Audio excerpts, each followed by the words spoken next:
Hello friends, special set practice GK science और current affairs के इस सीरीज में आपका स्वागत है। फ्रेंड्स, आपको बता दें कि ये सेट नंबर 64 है। 64 के पहले का सेट नंबर भी अगर आपको रिवीजन करना है या देखना है या पीडीएफ लेना है तो हमारे टेलीग्राम चैनल से जुड़ जाइएगा। हमारे टेलीग्राम चैनल का लिंक हम प्रत्येक वीडियो के डिस्क्रिप्शन में डाल देते हैं। वीडियो अगर आप देखते हैं तो हमारे टेलीग्राम चैनल पर हमें फॉलो कीजिएगा, वहां आपको पीडीएफ भी आसानी से मिल जाएगा। ये जो प्रैक्टिस सेट आपको करवा रहे हैं जीके साइंस और करंट अफेयर्स का, ये बीपीएससी के क्वेश्चन के लिए, पीटी के लिए, बिहार एसएससी पीटी और मेंस दोनों एग्जाम के लिए, बिहार दरोगा के पीटी मेंस दोनों एग्जाम के लिए और रेलवे और अन्य एसएससी के एग्जाम के लिए काफी हेल्पफुल आपको होने वाला है फ्रेंड्स। तो लगातार इसका अवलोकन आप करते रहेंगे, लगातार रिवीजन करेंगे तो निश्चित तौर पर आपको एग्जाम मिलेगा। और हाँ फ्रेंड्स, आपको बता दें कि यह जो क्वेश्चन है आपको हम एनसीईआरटी बेस्ड करके दे रहे हैं और आपका ट्रेंडिंग जो एग्जाम होता है, अभी तक का जो रिसेंटली एग्जाम हो रहा है कंपटीशन का, उसमें आपका एनसीईआरटी बेस्ड क्वेश्चन पूछता है। तो कुछ नए क्वेश्चन भी आपको इसमें देखने को मिलेगा और कुछ प्रीवियस ईयर के क्वेश्चन भी आपको इसमें देखने को मिलेगा। तो फ्रेंड्स, आप अगर केसीसी यानी केसरिया कमीशन क्लास के यूट्यूब चैनल पर नए हैं तो सब्सक्राइब कर लीजिएगा ताकि आपके पास नोटिफिकेशन जो है वो पहुंच सके। बेल आइकन दबा लीजिएगा और अगर वीडियो लगातार आप देखते हैं तो लाइक करना ना भूलेंगे, लाइक जरूर कीजिएगा। आपके द्वारा जब लाइक होता है तो हमें और एक्साइटमेंट आता है और उत्तेजना आती है कि आपके लिए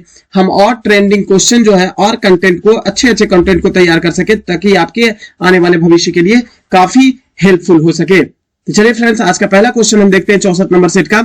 जब किसी तालाब के शांत जल में पत्थर फेंका जाए तो तालाब में जल के पृष्ठ पर उठने वाली लहर जो होती है वह कौन सी लहर होती है? तालाब के पृष्ठ पर, यहां पर ध्यान देंगे, क्वेश्चन है तालाब के पृष्ठ पर यानी तालाब के सतह पर जो तरंगे उठती है वह अनुप्रस्थ तरंग उठती है। ध्यान देंगे, अनुप्रस्थ तरंगे जो होती है वह एक प्रकार का यांत्रिक तरंग का उदाहरण होता है। हालांकि अनुप्रस्थ और अनुदैर्घ्य दोनों ही यांत्रिक तरंग के ही एग्जाम्पल होते हैं। ये दोनों यांत्रिक तरंग के एग्जाम्पल होते हैं, ध्यान रखेंगे।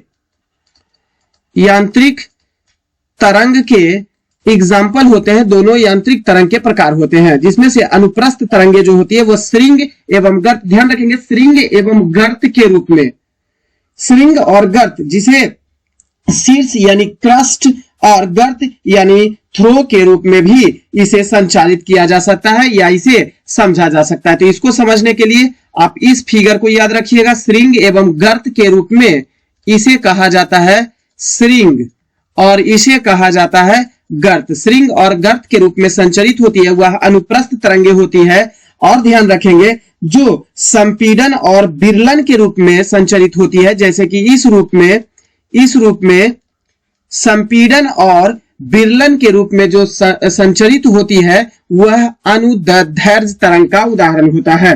क्लियर?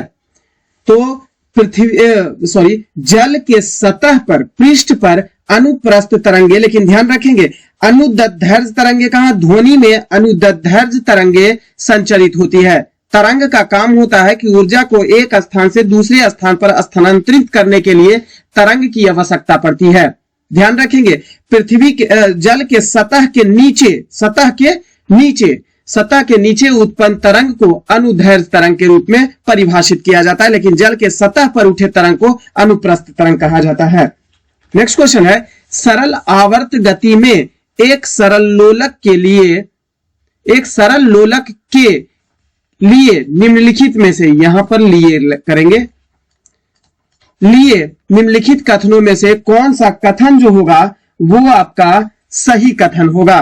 तो ध्यान रखेंगे, वह सही कथन कौन सा होगा? ऑप्शन पढ़ेंगे। मध्य स्थिति में गतिज ऊर्जा अधिकतम होती है, यह निश्चित तौर पर सही बात कहा गया है। सरल आवर्त गति के लिए, सिंपल हार्मोनिक मोशन के लिए मध्य स्थिति में गतिज ऊर्जा का मान जो होता है वो अधिकतम होता है, ये तो सही है। दूसरा पढ़ते हैं, मध्य स्थिति में स्थितिज ऊर्जा अधिकतम होती है, नहीं, अंतिम बिंदु पर स्थितिज ऊर्जा जो होती है वो अधिकतम होती है। अंतिम बिंदु पर स्थितिज ऊर्जा अधिकतम होती है, ध्यान रखेंगे। मध्य स्थिति में त्वरण अधिकतम होता है, ये भी आपका गलत है। तो सही आंसर केवल एक होता है। ध्यान देंगे, सिंपल हार्मोनिक मोशन यानी कि सरल आवर्त गति करने वाला कण जो होता है जब अपनी माध्यम की स्थिति में से गुजरने लगता है, मध्यम की स्थिति में से गुजरता है, तो क्या क्या हो सकता है इसमें ध्यान देंगे। उस पर कोई बल कार्य नहीं करता है। जब मध्यम स्थिति से गुजरती है कोई सरल आवर्त गति, तो ऐसे अब सरल आवर्त गति क्या है, पेंडुलम है और यह पेंडुलम जो है इधर से इधर की ओर गति कर रही है, यही सरल आवर्त गति है। अब समझेंगे कि यह जब मध्य स्थिति में होता है तो उस पर कोई बल कार्य नहीं कर रहा होता है, पहली बात। दूसरी बात, उसका त्वरण जो होता है वह जो अधिकतम दिया है यह अधिकतम न होके शून्य होता है, त्वरण जो होता है वह शून्य होता है। तीसरी बात, वेग इसका क्या होता है, अधिकतम होता है, इसका वेग अधिकतम होता है, जबकि गतिज ऊर्जा जो होती है वो भी अधिकतम होती है। समझेंगे, काइनेटिक एनर्जी जो होती है वह भी अधिकतम ही होता है जब सरल आवर्त गति मध्यम स्थिति से गुजरता है। और पांचवी बात है, स्थितिज ऊर्जा जो होती है वह शून्य होती है। गतिज ऊर्जा की बात करें, काइनेटिक एनर्जी अधिकतम होगी, तो स्थितिज ऊर्जा क्या होगा, पोटेंशियल एनर्जी क्या होगा, तो पोटेंशियल एनर्जी जो होगा वह शून्य होगा। इतनी बातों को आप ध्यान रखेंगे। क्लियर, एक बात है ये, दूसरा ये शून्य होता है त्वरण, और तीसरा वेग अधिकतम होता है, काइनेटिक एनर्जी अधिकतम होता है और पोटेंशियल एनर्जी शून्य होता है। क्लियर। नेक्स्ट क्वेश्चन की बात करें, जिस तापमान पर तरल का वाष्प का दाब ठोस के वाष्प के बराबर होता है उसे क्या कहा जाता है, उसे ही हिमांक बिंदु कहा जाता है। ऑप्शन नंबर डी में दिया हुआ है। अब ध्यान देंगे, विशेष दाब पर होता क्या है कि यह नियत ताप जिस पर कोई द्रव्य जमता हो उसे ही हिमांक बिंदु कहा जाता है। ये तो परिभाषित के तौर पर दिया हुआ है। अब ध्यान देंगे, पदार्थ का द्रव्यनांक एवं हिमांक का मान बराबर होता है। ऐसे स्थिति में पदार्थ का द्रव्यनांक और हिमांक दोनों ही बराबर हो जाता है। जैसे कि ध्यान देंगे एग्जांपल के रूप में, बर्फ का द्रव्यनांक और हिमांक दोनों ही 0 डिग्री सेल्सियस होता है, यानी 0 डिग्री पर जल जमता भी है और 0 डिग्री पर ही वह पिघलना भी शुरू करता है, दोनों स्थिति होता है। क्लियर। अब जब द्रव का ताप अधिक होगा, कोई भी द्रव्य हो, द्रव्य का तापमान बढ़ाया जाता है तो ऐसे स्थिति में वाष्पन की दर तेज हो जाती है और दाब बढ़ने से द्रव का क्वथनांक क्या हो जाता है, बढ़ जाता है। ध्यान रखेंगे। नेक्स्ट क्वेश्चन है, पायरोमीटर निम्नलिखित में से किसको मापने के लिए प्रयोग किया जाता है, तो पायरोमीटर अति उच्च तापमान को मापने के लिए इस्तेमाल किया जाता है। अब ध्यान रखेंगे, पायरोमीटर जो होता है अनंत ताप की स्थिति को मापता है। सूर्य के ताप को मापने के लिए पायरोमीटर का ही इस्तेमाल किया जाता है। क्लियर। अब ध्यान देंगे, अगर बात किया जाए कि पायरोमीटर न्यूनतम कितने डिग्री सेल्सियस तापमान को मापता है, तो न्यूनतम मापता है 800 डिग्री सेल्सियस तापमान को पायरोमीटर के द्वारा।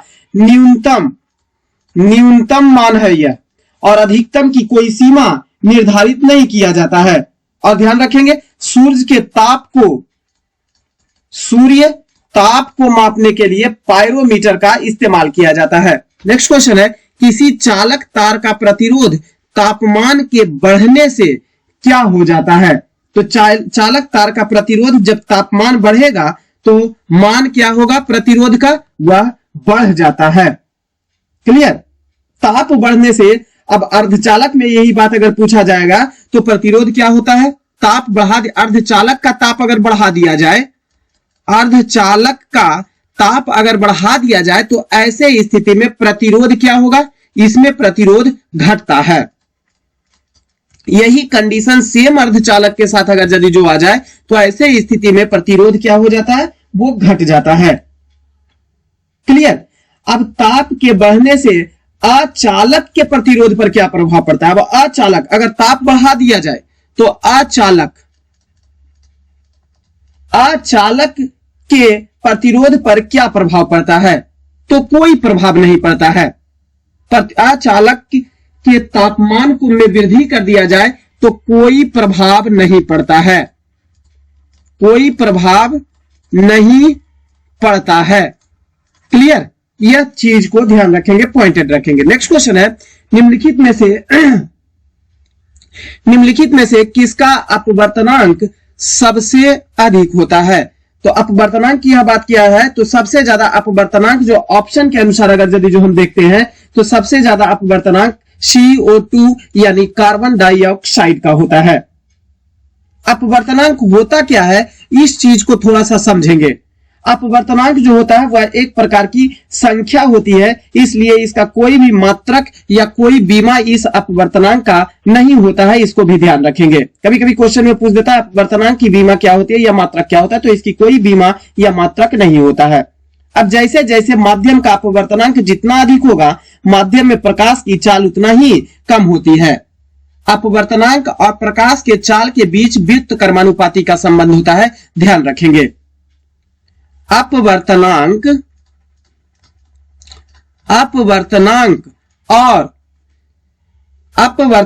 और प्रकाश की चाल के बीच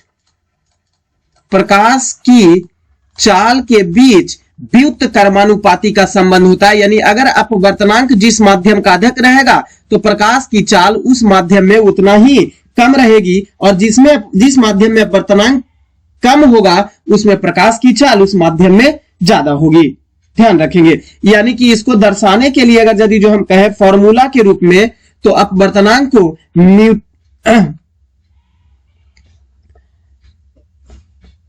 अपवर्तनांक को समानुपाती अगर हम करते हैं तो 1/c, जो प्रकाश की चाल 1/c के रूप में दर्शाया जाता है, जिसको हम लोग अपवर्तनांक को कहेंगे या इसी को लिखेंगे तो सेम चीज यही लिखेंगे, अपवर्तनांक समानुपाती 1/ प्रकाश की चाल के बराबर होता है। यही फॉर्मूला को हम लोग लिखेंगे। क्लियर?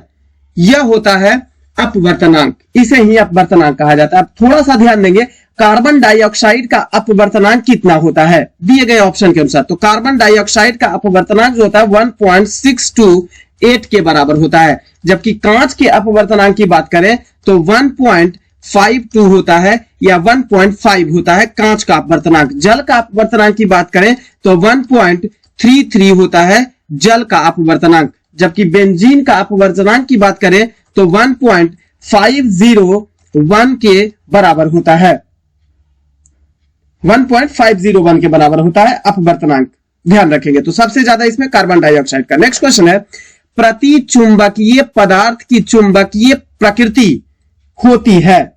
तो प्रतिचुंबकीय पदार्थ की चुंबकीय प्रकृति जो होती है वो ऋणात्मक होती है। अब प्रतिचुंबकीय पदार्थ किसे कहेंगे, ध्यान रखेंगे। और जो चुंबकीय क्षेत्र में रखे जाने पर क्षेत्र के विपरीत दिशा में चुंबकित हो जाएगा, उसे ही प्रतिचुंबकीय पदार्थ कहा जाएगा। अब इस प्रतिचुंबकीय पदार्थ के रूप में किसको किसको शामिल किया जाएगा, इस चीज को भी थोड़ा सा याद रखेंगे। तो इसके अंतर्गत बिस्मथ को, इसके अलावा जस्ता को, इसके अलावा तांबा को, इसके अलावा चांदी को, इसके अलावा सोना को, इसके अलावा हीरा को, ये सभी को प्रतिचुंबकीय पदार्थ के रूप में शामिल किया जाता है। जो चुंबकीय क्षेत्र में रखेंगे तो होगा क्या कि वह चुंबक के विपरीत दिशा में चुंबकित हो जाते हैं। प्रतिचुंबकीय पदार्थ के अन्य गुणों में से शामिल किया जाए तो ध्यान रखेंगे, जब किसी चुंबकीय पदार्थ की छड़ को चुंबक के ध्रुवों जैसे कि नॉर्थ और साउथ पोल जो होता है के मध्य अगर रखा जाए तो प्रतिचुंबकीय पदार्थ अपने गुण के कारण स्वतः ही चुंबकीय क्षेत्र के लंबवत स्थापित हो जाता है, और इनकी चुंबकित होने की प्रकृति जो होती है वो ऋणात्मक होती है।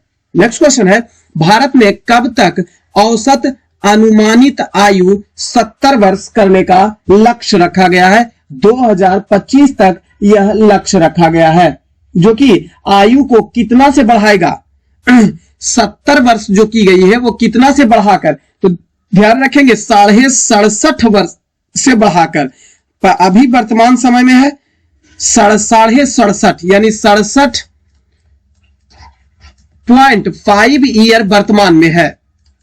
वर्तमान में अभी इतना औसत आयु है प्रत्येक व्यक्ति का, जो कि 2025 में लक्ष्य रखा गया है कि 70 वर्ष करने का राष्ट्रीय स्वास्थ्य नीति में इस बात की चर्चा की गई है। नेक्स्ट क्वेश्चन है, सितंबर 2021 को जारी वैश्विक नवाचार सूचकांक ग्लोबल इनोवेशन इंडेक्स 2021 में भारत किस स्थान पर है?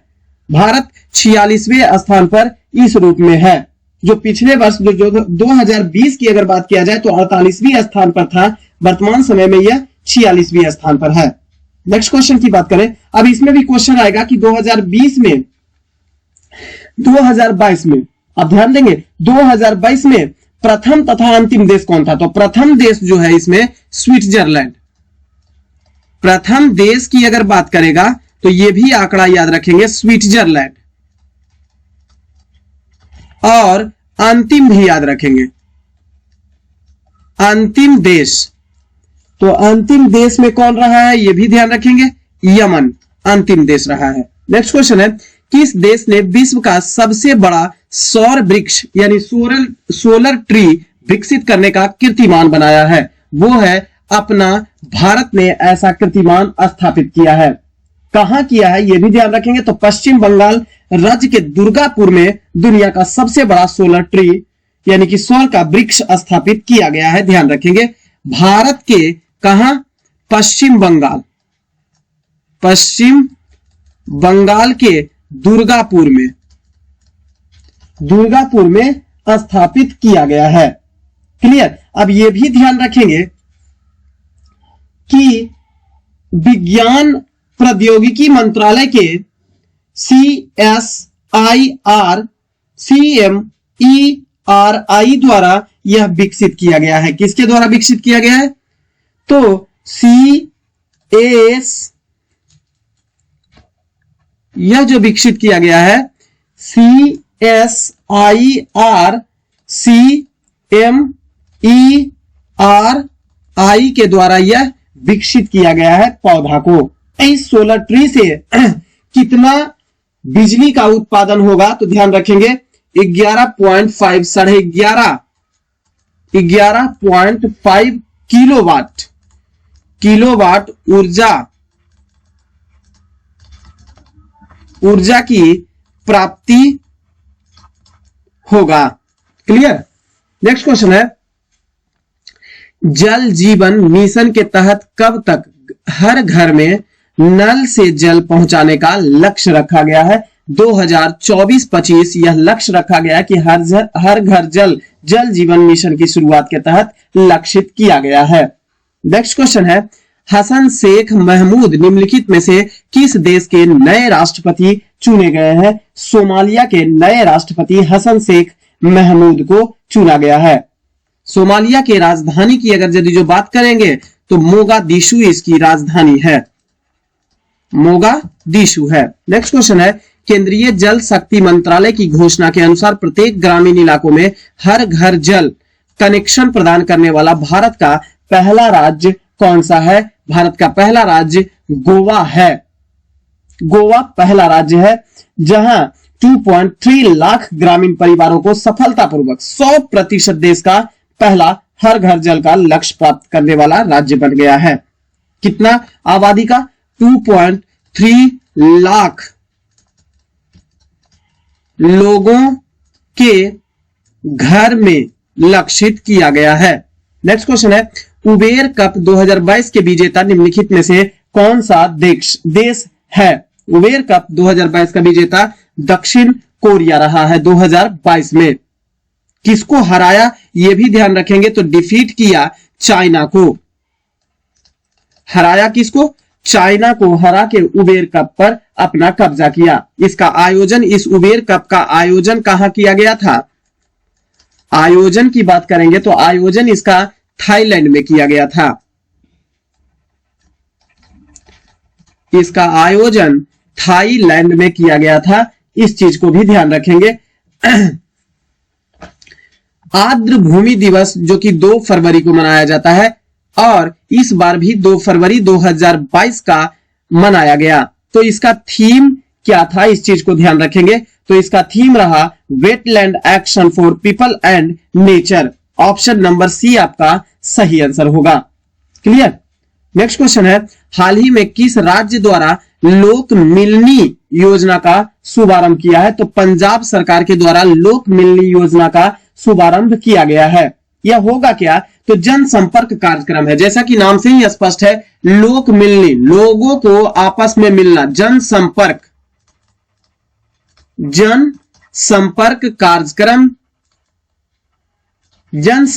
कार्यक्रम है जो कि जन शिकायतों के निवारण के लिए एकल खिड़की मंच को यह प्रदान करने के उद्देश्य से शुरू किया गया है पंजाब सरकार के द्वारा। नेक्स्ट क्वेश्चन है, टाटा आईपीएल 2022 में किस खिलाड़ी ने ऑरेंज कैप का खिताब जीता है? तो जॉस बटलर ने ऑरेंज कैप का खिताब जीत लिया है टाटा आईपीएल 2022 में, जो कि सबसे ज्यादा रन बनाने वाले को यह दिया जाता है। और जॉस बटलर ने कितने रन बनाया? तो 863 रन बनाया था और ऑरेंज कप जो है अपने नाम किए।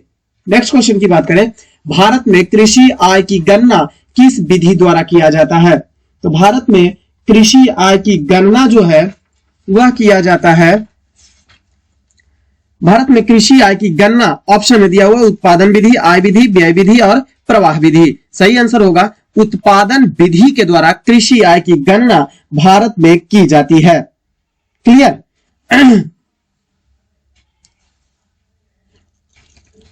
अब थोड़ा सा ध्यान यहां पे रखेंगे कि आय विधि से किसका किसका गणना किया जाता है। तो ध्यान रखेंगे उद्योग व्यापार हो गया, परिवहन हो गया, सार्वजनिक सेवा हो गया, घरेलू सेवा हो गया, ये सभी की गणना जो होती है वो आय विधि के द्वारा किया जाता है। नेक्स्ट क्वेश्चन है, सागर माला परियोजना से भारत का निम्न में से कौन सा इंफ्रास्ट्रक्चर क्षेत्र संबंधित है? तो सागर माला परियोजना जो है वो बंदरगाह क्षेत्र से संबंधित परियोजना के अंतर्गत शामिल किया जाता है, जो कि बंदरगाहों को आपस में जोड़ने के एक आधुनिकीकरण पहल के तौर पर उभर कर सामने आया है। नेक्स्ट क्वेश्चन है, पूंजीवादी अर्थव्यवस्था को निम्नलिखित में से किस अन्य नाम से भी जाना जाता है? तो बाजार अर्थव्यवस्था के नाम से जाना जाता है, ऑप्शन नंबर बी में दिया हुआ। बाजार अर्थव्यवस्था के रूप में इसे जाना जाता है। इसकी विशेषता क्या है? पूंजीवादी अर्थव्यवस्था जो होती है उसकी कुछ विशेषताओं पर ध्यान दिया जाए तो बाजार के लिए यह उत्पादन करने का काम करती है, उत्पादन के कारकों का निजी स्वामित्व प्रदान करने का यह काम करती है और पूंजी का निरंतर संचयन करने का काम पूंजीवादी अर्थव्यवस्था में किया जाता है। नेक्स्ट क्वेश्चन है, मुद्रा सभी परिसंपत्तियों में सबसे तरल है। मुद्रा सभी परिसंपत्तियों में सबसे तरल होता है क्योंकि यह सार्वभौमिक रूप से स्वीकार्य है, क्योंकि यह एक वैध मुद्रा है, क्योंकि यह क्रय विक्रय का माध्यम है। तो क्योंकि यह एक सार्वभौमिक रूप से स्वीकार्य मुद्रा है जिसके कारण से सबसे तरल है, सभी जगह इसका यूज आसानी से किया जा सकता है। क्लियर? अब देखेंगे इसका किसी दूसरे वस्तु के रूप में आसानी से विनिमय किया जा सकता है जिसके कारण से स्वीकार किया जाए सार्वभौमिक रूप से। किसी भी रूप में आप कुछ भी लेने जाइए, मुद्रा को वहां उसके बदले में दे दीजिए और वह वस्तु को लेके चले आइए, तो यह सार्वभौमिक रूप से स्वीकार्य है, इसलिए परिसंपत्तियों में सबसे तरल है यह। नेक्स्ट क्वेश्चन है, निम्नलिखित में से किस रंग या वर्ण का अपवर्तनांक सबसे अधिक होता है? तो सबसे अधिक अपवर्तनांक जो होता है वो बैंगनी रंग का अपवर्तनांक सबसे अधिक होता है। अब ध्यान देंगे 7 रंगों में भिब गियोर के रूप में अगर यदि जो शामिल करते हैं, भिब गियोर के रूप में अगर सभी रंगों को शामिल करते हैं, VIBGYOR, भिब गियोर 7 रंगों में, जिसे रेड, इसे ऑरेंज, इसे येलो, इसे ग्रीन, इसे ब्लू, इसे इंडिगो और इसे वायलेट। अब ध्यान रखेंगे एक ही चीज, केवल एक पॉइंट इसमें याद रखेंगे, लाल रंग का जो सबसे ऊपर में है, लाल रंग को कहेंगे सबसे जो ऊपर में उसको कहेंगे कोई बात नहीं बेटा तोरा तरंग धैर्य सबसे ज्यादा है। अतः याद रखने के लिए याद रखेंगे कि केवल लाल रंग का एक ही चीज सबसे ज्यादा है, कौची? तरंग दैर्ध्य। तरंग दैर्ध्य जो है वह लाल रंग का सबसे अधिक है, बाकी लाल रंग का कोई भी चीज अधिक नहीं है, सब चीज कम है। चाहे तो अपवर्तनांक उसमें पूछ दे, चाहे तो अपवर्तनांक पूछ दे, चाहे तो विवर्तन पूछ दे, चाहे तो कुछ भी चीज पूछ दे रेड रंग के बारे में, तरंग धैर्य को छोड़ के कहेंगे कोई बात नहीं तोरा तू धैर्य रखना, तो तरंग धैर्य जो है वो सबसे ज्यादा है। केवल तरंग धैर्य ही लाल रंग का सबसे ज्यादा होता है, बाकी सब चीज कम होता है। अब जब लाल रंग का तरंग धैर्य सबसे ज्यादा होता है, इसका मतलब है जब इसके विपरीत सबसे नीचे में आएंगे तो इसका तरंग धैर्य, वॉयलेट रंग का तरंग धैर्य जो होगा वो सबसे कम होगा। क्लियर? सबसे कम होगा। और जिसका तरंग धैर्य सबसे कम होगा वह सभी चीज में अपवर्तनांक पूछ दे, विवर्तन पूछ दे, फैलाव डिस्पर्जन पूछ दे, कोई भी चीज पूछ दे तो इसका सबसे ज्यादा होगा। खाली तरंग दैर्ध्य जो होगा वो कम होगा, इसका तरंग दैर्ध्य अधिक होगा और इसका तरंग दैर्ध्य सबसे कम होगा। ध्यान रखेंगे, ऊपर से नीचे आएंगे तो तरंग दैर्ध्य जो होगा वो कमते जाएगा और सबसे ज्यादा कम तरंग दैर्ध्य वॉयलेट का होगा। वही और इसके अलावा जो भी पूछ दे तरंग दैर्ध्य के अलावा तो वॉयलेट रंग का सभी चीज ज्यादा होगा। तो सबसे अधिक अपवर्तनांक जो होगा वह बैंगनी रंग का होगा, इस चीज को ध्यान रखेंगे। नेक्स्ट क्वेश्चन की बात करेंगे,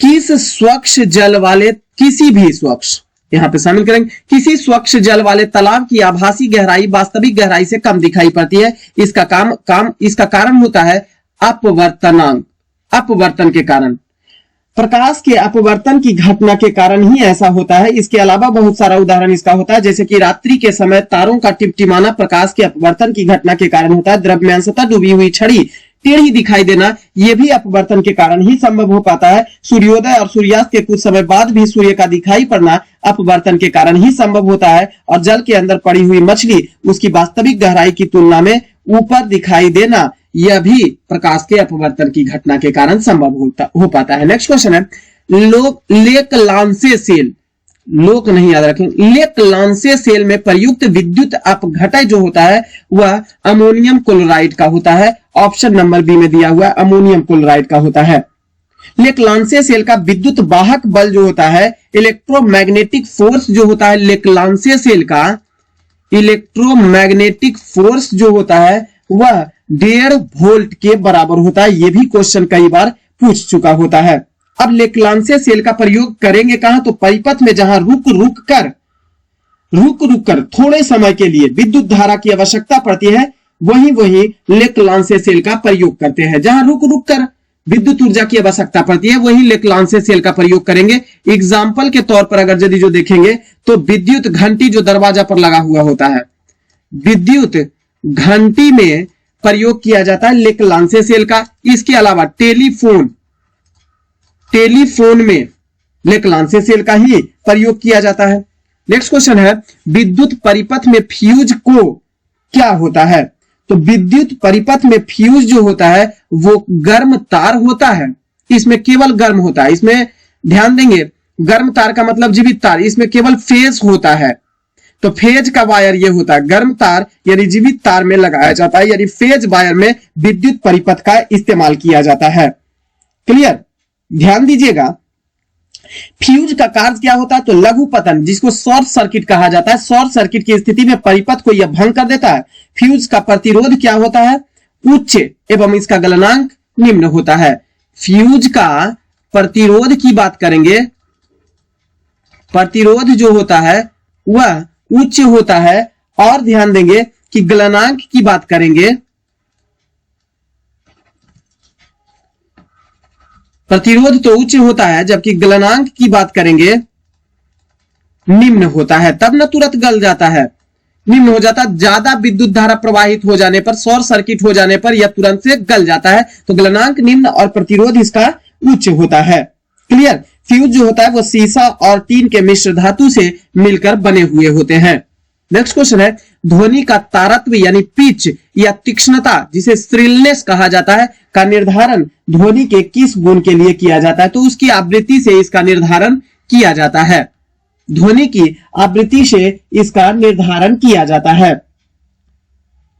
इसी के कारण ध्वनि पतली या मोटी सुनाई देती है, यानी श्रील और ग्रैव सुनाई देती है। अब ध्यान रखेंगे, ध्वनि तरंगे जो होती है वो तो एक अनुदैर्ध्य तरंगे हैं। विभिन्न माध्यमों में इसकी चाल जो होती है वो अलग अलग होती है। क्लियर, तो ध्वनि का तारत्म्य यानी कोई पतला बोल रहा है यानी सुरीली आवाज आ रहा है, तो इसका मतलब है उसकी आवृत्ति जो होगी, उसकी फ्रीक्वेंसी जो होगी वह अधिक होगी, जबकि जो ग्रैव सुनाई देती है, जो मोटा सुनाई देती है, उसकी आवृत्ति कम होने के कारण, पिच कम होने के कारण ऐसा संभव हो पाता है। यानी जिस ध्वनि का पिच अधिक होगा वह उतना ही पतला सुनाई देगा, और जिस ध्वनि का पिच जितना ही अधिक होगा वह पतला और कम होगा तो वह मोटा सुनाई देता है। जैसे स्त्रियों की आवाज पुरुषों की तुलना में पतली होती है, इसका मतलब है कि स्त्रियों की तुलना में पुरुषों का पिच जो होता है वह कम होता है, जिसके कारण से ग्रैव यानी मोटी सुनाई देती है। क्लियर। और पुरुष की तुलना में स्त्री का पिच जो होता है वह अधिक होता है, जिसके कारण से श्रील यानी कि सुरीली सुनाई देती है। नेक्स्ट क्वेश्चन है, किसी द्रव्य का तापमान में वृद्धि होने से द्रव्य के पृष्ठ तनाव पर क्या प्रभाव पड़ता है। जैसे ही कोई द्रव्य का तापमान में वृद्धि होगा तो उसका पृष्ठ तनाव जो होगा वह कम हो जाता है, जिसके कारण से वह द्रव्य ज्यादा से ज्यादा जगह को घेरता है। तो पृष्ठ तनाव जो होता है वो घट जाता है, जिसके कारण से वह द्रव्य जो होता है उसका फैलाव ज्यादा हो जाता है, वह जगह ज्यादा घेर लेता है। नेक्स्ट क्वेश्चन है, अब उसका भी फॉर्मूला थोड़ा सा लिख लेंगे। पृष्ठ तनाव यानी सरफेस टेंशन बराबर हम कह सकते हैं, पृष्ठ तनाव बराबर कह सकते हैं 1 तापमान, यानी कि पृष्ठ तनाव और तापमान में व्युत्क्रमानुपाती का संबंध होता है। जब पृष्ठ तनाव का मान अधिक होता है तो तापमान जब कमेगा तो पृष्ठ तापमान बढ़ेगा, पृष्ठ तापमान जब घटेगा तो तापमान बढ़ेगा, ऐसा स्थिति होता है। तापमान के बढ़ने से संसंजक बल जो होता है वो कमजोर हो जाता है, जिससे पृष्ठ तनाव के मान में कमी आ जाती है। नेक्स्ट क्वेश्चन है, कौन सा उपकरण प्रकाश ऊर्जा को विद्युत ऊर्जा में परिवर्तित कर देता है। तो प्रकाश ऊर्जा को विद्युत ऊर्जा में बदलता है वह होता है सौर सेल। जबकि विद्युत हीटर की अगर यदि जो बात करेंगे तो विद्युत ऊर्जा को उष्मा ऊर्जा में बदल देता है, विद्युत ऊर्जा को उष्मा ऊर्जा में बदल देता है। क्लियर। डायनेमो की बात करेंगे तो यांत्रिक ऊर्जा को विद्युत ऊर्जा में, यांत्रिक को विद्युत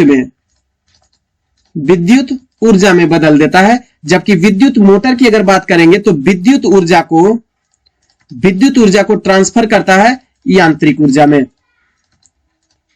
क्लियर। नेक्स्ट क्वेश्चन है, स्थिर या गतिज अवस्था में स्वतः परिवर्तन नहीं होने की प्रवृत्ति को किस नाम से जाना जाता है। तो नहीं परिवर्तन हो रहा है उसे जड़त्व इनर्शिया के नाम से भी जाना जाता है। न्यूटन के गति का प्रथम नियम जड़त्व को ही परिभाषित करने के लिए दिया गया है और इसे जड़त्व का नियम या फिर इसी को गति विषयक प्रथम नियम के नाम से भी जाना जाता है, बल्कि परिभाषा भी इसी से मिलती है। नेक्स्ट क्वेश्चन है, भारत में प्रत्येक वित्तीय वर्ष होता है, कब होता है प्रत्येक वित्तीय वर्ष कब शुरू होता है। 1 अप्रैल को शुरू होता है जो कि 31 मार्च में समाप्त होता है। नेक्स्ट क्वेश्चन है, प्रधानमंत्री जीवन ज्योति बीमा योजना किस आयु वर्ग के व्यक्तियों को उपलब्ध कराई गई है। तो वह 18 से लेकर 50 वर्ष तक के आयु के व्यक्तियों को उपलब्ध करवाई गई है प्रधानमंत्री जीवन ज्योति बीमा योजना। क्वेश्चन आपको इस रूप में मिलेगा, प्रधानमंत्री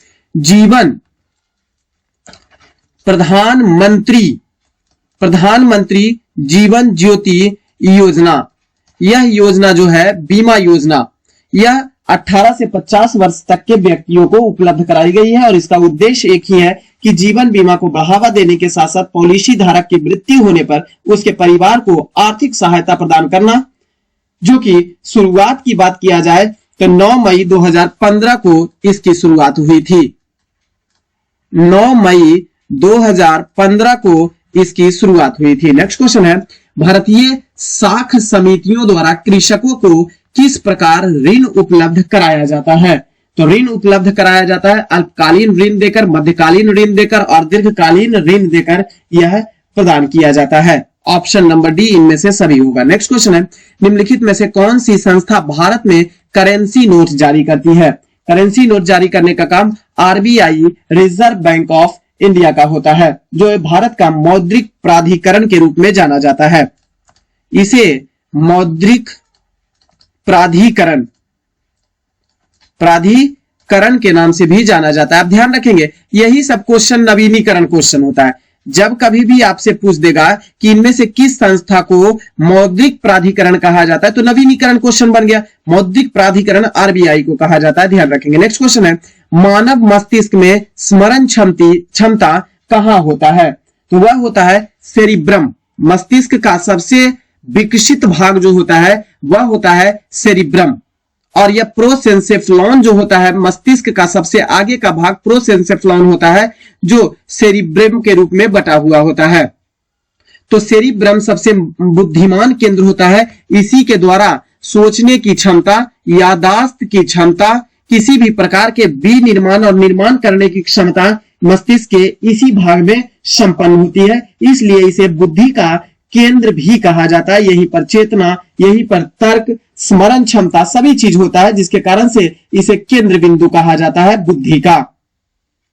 क्लियर। और यह मस्तिष्क के सबसे बड़े भागों में से शामिल किया जाता है। और यह सेरिब्रम जो होता है वो प्रोसेंसेफ्लॉन यानी अग्र मस्तिष्क का हिस्सा होता है, ये भी आप ध्यान रखेंगे।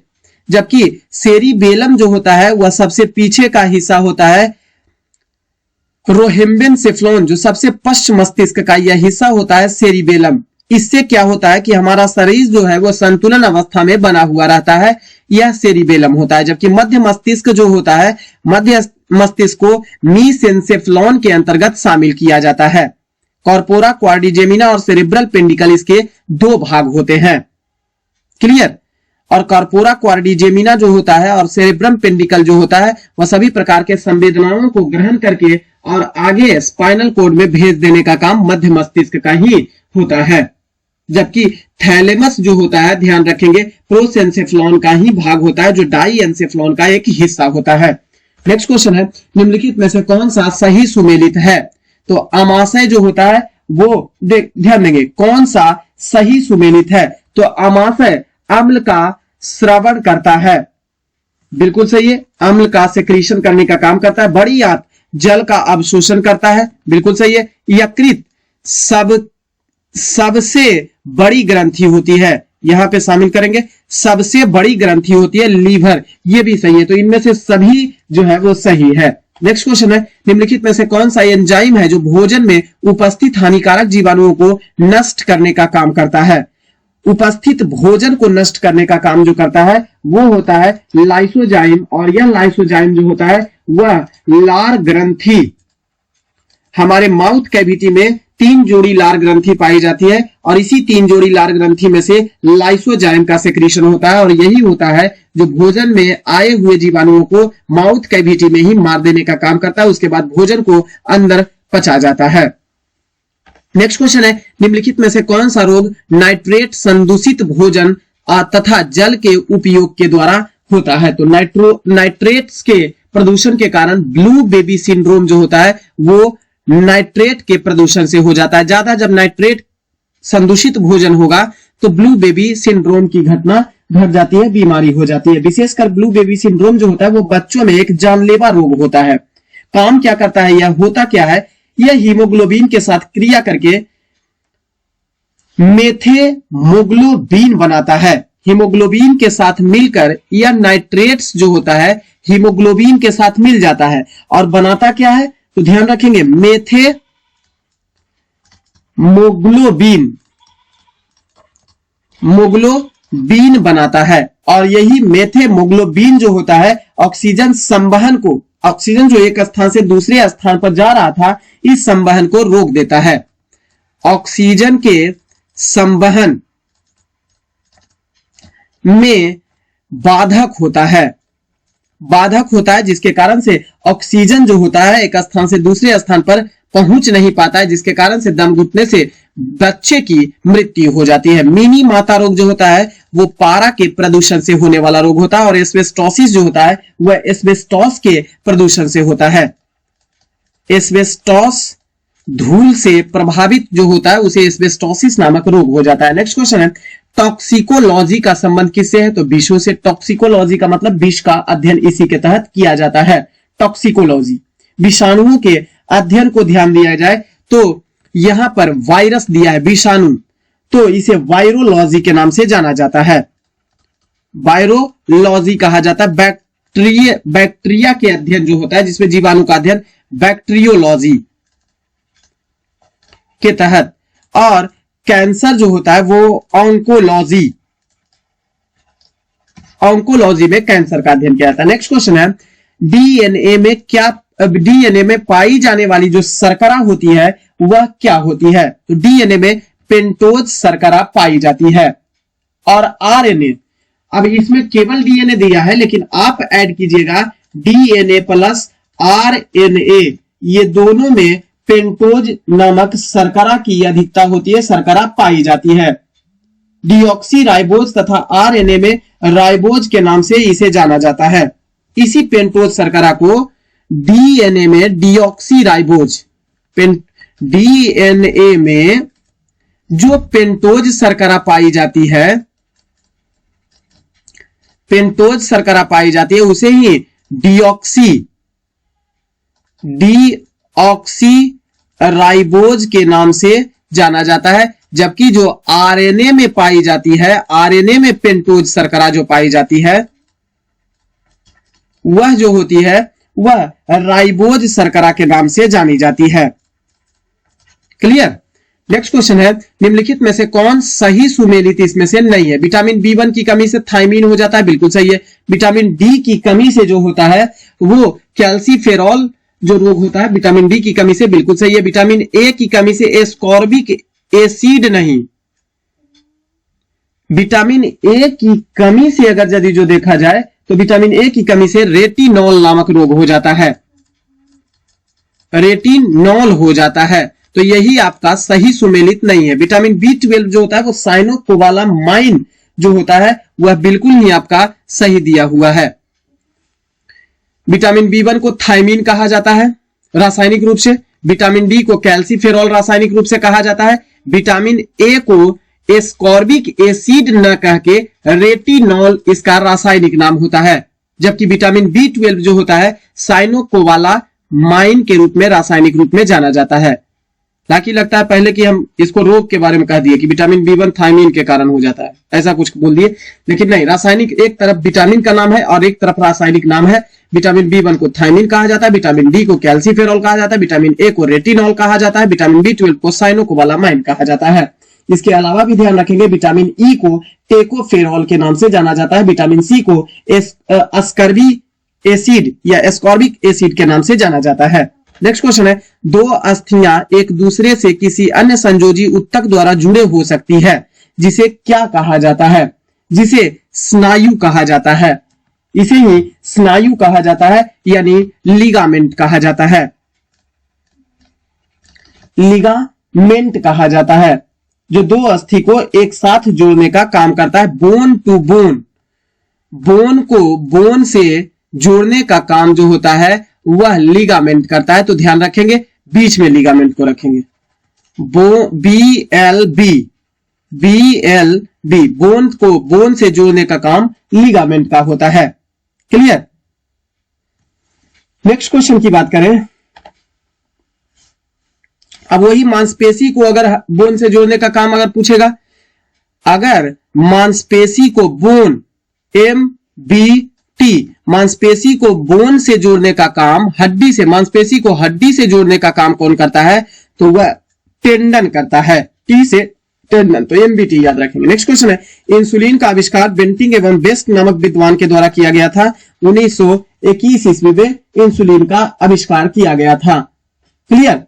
इंसुलिन में जो होता है वो जिंक पाया जाता है। यह भी आप ध्यान रखिएगा कि इंसुलिन में किस तत्व की अधिकता पाई जाती है, तो जेडेन जो होता है वो इंसुलिन में पाया जाता है, या अग्नाशय के बीटा सेल से स्रावित होता है और इसका काम रुधिर में ग्लूकोज की मात्रा को बनाए रखने का काम करता है। नेक्स्ट क्वेश्चन है, इसी इंसुलिन की कमी से डायबिटीज नामक रोग हो जाता है। नेक्स्ट क्वेश्चन है, कौन सा कोशिकांग पादप कोशिका में पाया जाता है किंतु जंतु कोशिका में नहीं पाया जाता है?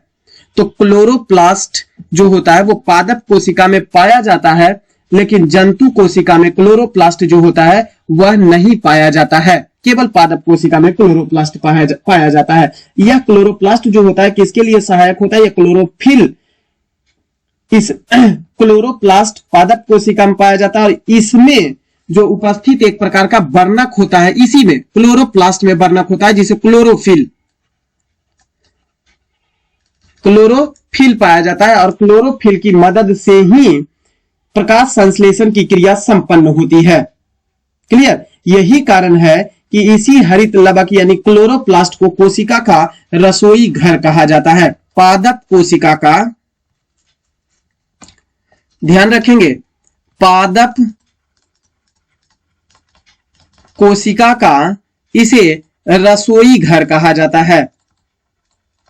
पादप कोशिका का रसोई घर के नाम से जाना जाता है। नेक्स्ट क्वेश्चन है, हाल ही में किस देश द्वारा विकसित दुनिया के पहले डीएनए आधारित वैक्सीन जाइकोव डी के आपातकालीन उपयोग को मंजूरी दी गई है? वह है किस देश का? तो इसमें से देश में आना चाहिए, तो देश का डीएनए आधारित वैक्सीन जाइकोव डी जो है वो भारत द्वारा स्वदेशी रूप से विकसित किया गया है। यह भारतीय कंपनी जाइडस कैडिला द्वारा निर्मित किया गया है, भारत के द्वारा। यहां पे भारत ऑप्शन में रखेंगे, हालांकि भारत के राज्य ऑप्शन में भारत ऑप्शन रखेंगे, तो भारत के किस कंपनी के द्वारा यह भी ध्यान रखेंगे, तो भारतीय कंपनी जाइडस कैडिला द्वारा, भारतीय कंपनी जाइडस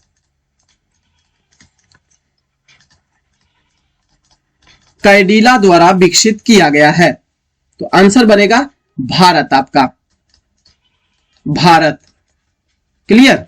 नेक्स्ट क्वेश्चन है, riding free my Olympic journey पुस्तक के लेखक किसके द्वारा लिखी गई है? इम्तियाज अनीश के द्वारा लिखी गई है, ऑप्शन नंबर डी में दिया हुआ है।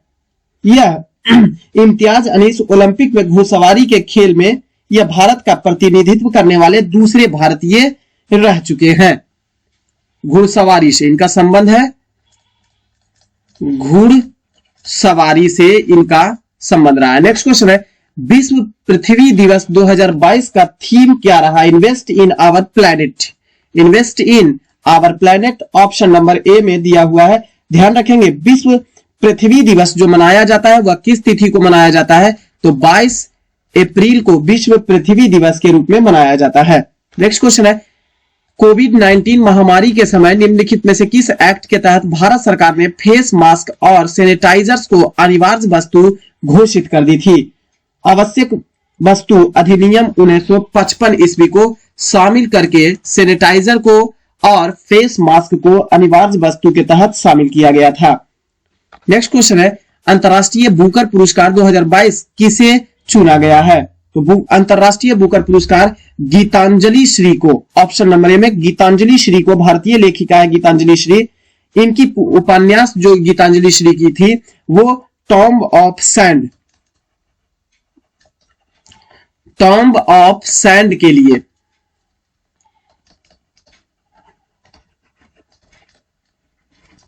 टॉम्ब ऑफ सैंड के लिए प्रदान किया गया था। क्लियर। अब ध्यान देंगे, मूल रूप से हिंदी में लिखी गई किसी भी भारतीय भाषा की यह पहली पुस्तक है जिसे यह बुकर पुरस्कार से सम्मानित किया गया है। नेक्स्ट क्वेश्चन है, एलिजाबेथ बोर्न हाल ही में किस देश की प्रधानमंत्री बनी है? तो फ्रांस की प्रधानमंत्री बनी है और यह पद संभालने वाली देश की यह दूसरी महिला है, दूसरी महिला है। नेक्स्ट क्वेश्चन है, टाटा आईपीएल 2022 का खिताब किस टीम ने जीत लिया है? तो वो गुजरात टाइटंस ने जीत लिया है टाटा आईपीएल 2022 का खिताब। किसे हराकर, ये भी ध्यान रखेंगे, राजस्थान रॉयल्स को हराकर। डिफीट किसे किया? राजस्थान रॉयल्स को डिफीट करके यह मैच जीत लिया। फाइनल मुकाबला कहां हुआ था? गुजरात के नरेंद्र मोदी स्टेडियम में खेला गया था। तो ये फ्रेंड्स 50 क्वेश्चन का सीरीज है और इसको आप रिवीजन करते रहेंगे। आगामी एग्जाम में किसी न किसी एग्जाम में ये सब क्वेश्चन आपको देखने को मिलेंगे, इसलिए आप रेगुलर तैयारी रखें, अपना जारी रखें। एग्जाम आने से पहले आप अपना रिवीजन करते रहें। इसके अलावा जो भी अलग से हम वीडियो डालते हैं एनसीईआरटी का लॉन्ग वीडियो जो होता है रिवीजन के लिए केवल ऑब्जेक्टिव टाइप क्वेश्चन का, उसका भी आप अब अवलोकन करते रहेंगे, रिवीजन करते रहेंगे, तो आपको एग्जाम में किसी भी प्रकार का कोई दिक्कत नहीं होगा। आज की सेवा को देते हैं विराम, फिर मिलेंगे अगले सेट प्रैक्टिस में। बहुत बहुत धन्यवाद।